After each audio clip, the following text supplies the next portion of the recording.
কারণ এই যে মাহফিল থেকে এখন যাব, গিয়ে সেটা মসজিদের ছাদুরটা লাই, ড্রাইভার লগের লোক সবাই কই যাই গাও, তোমরা যাও গিয়া ঘুমাও। আমি ছাদুরটা আকাশের দিকে চাই, আল্লাহর লগে কথা কই, আল্লাহ তুমি তো ঘুমাও না, আর আমার গিয়া ঘুম এখনো সুযোগ পাইনি। আল্লাহ তোমার বন্ধু নবী বলেছেন, মাম বানা লিল্লাহি মসজিদান বানাল্লাহু লাহু বাইতান ফিল জান্নাহ, যে দুনিয়ায় মসজিদ বানাবে আল্লাহ, তুমি নাকি জান্নাতে তার জন্য ঘর বানাবা।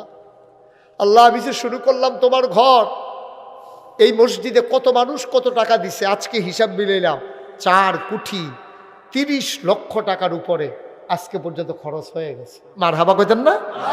একতলার ছাদ হয়েছে, দোতলার কলামগুলো উঠতেছে। ইনশাল্লাহ রমজানের আগে আমি দোতলার ছাদ দেওয়ার পরিকল্পনা নিয়েছি ইনশাআল্লাহ। আমার এই মসজিদটা আমার স্বপ্ন। আমি ঘুমাইতে পারি না, খাইতে পারি না।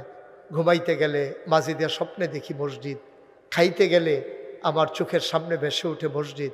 সন্তানের চাইতে আমার মসজিদের জন্য বেশি মায়া লেগে গেছে। আমি আমার মতো গরিব মানুষটা, আমি 25টা লক্ষ টাকা দিয়ে কাজ শুরু করেছি। আপনারা যারা আমার মানুষ, আপনারা যারা এই এলাকার মানুষ, আপনাদের কাছে বিনয়ের সাথে মিনতি, আমি মন থেকে দোয়া করি আল্লাহ জান্নাতে আপনাদের জন্য ঘর বানাই দেখ। আমি মন থেকে দোয়া করি।